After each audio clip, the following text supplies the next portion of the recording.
दोस्तों, भारत और ईरान के बीच चाबहार बंदरगाह पर आपसी संपर्क बढ़ता जा रहा है। दिसंबर 2020 में भारत की तरफ से चाबहार बंदरगाह पर 2 मोबाइल क्रेन भेजी गई थी और अब एक बार फिर उपकरणों का दूसरा जत्था चाबहार पहुंच चुका है। सोमवार को केंद्रीय मंत्री मनमुख मानवाडिया की तरफ से इस बात की जानकारी दी गई है।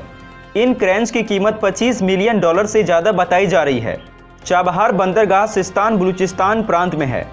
ईरान के खनिज संसाधनों से भरपूर दक्षिण तट पर स्थित इस बंदरगाह को ईरान, अफगानिस्तान और भारत साथ में मिलकर डेवलप कर रहे हैं। पिछले महीने सरकार की तरफ से बताया गया था कि 2 और क्रेन्स को वैनिड में लोड किया जा रहा है और ये क्रेन मार्च के अंत तक चाबहार बंदरगाह पर पहुंच जाएगी।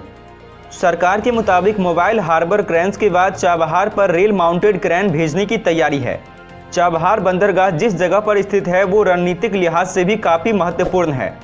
इस बंदरगाह से भारत को ईरान के अलावा अफगानिस्तान, उज्बेकिस्तान और सेंट्रल एशिया के देशों तक रास्ता मुहैया होता है। इस बंदरगाह को क्षेत्रीय व्यापार के लिए अहम करार दिया जा रहा है।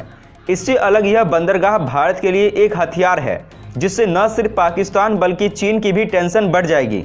सबसे खास बात यह है कि चाबहार बंदरगाह पाकिस्तान में चीन की तरफ से संचालित हो रहे ग्वादर पोर्ट से करीब 100 किलोमीटर ही दूर है।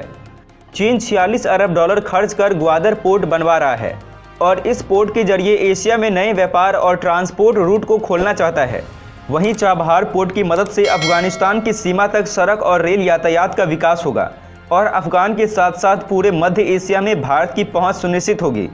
यह कॉरिडोर ईरान के बंदर अब्बास से लेकर रूस, यूरोप और एशिया तक जाता है। चाबहार न सिर्फ भारत के लिए सेंट्रल एशिया में पानी के रास्ते व्यापार की रणनीति है, बल्कि आने वाले समय में दूसरे देशों तक संबंध मजबूत करने की पहल भी है। यह रास्ता रूस और यूरोप के देशों को भी फायदा पहुंचाएगा।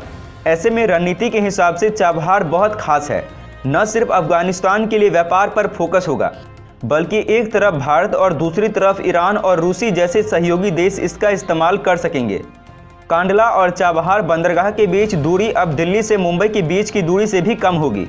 यानी भारत और ईरान के बीच अब सामान आसानी से तेजी से पहुंचाया जा सकेगा।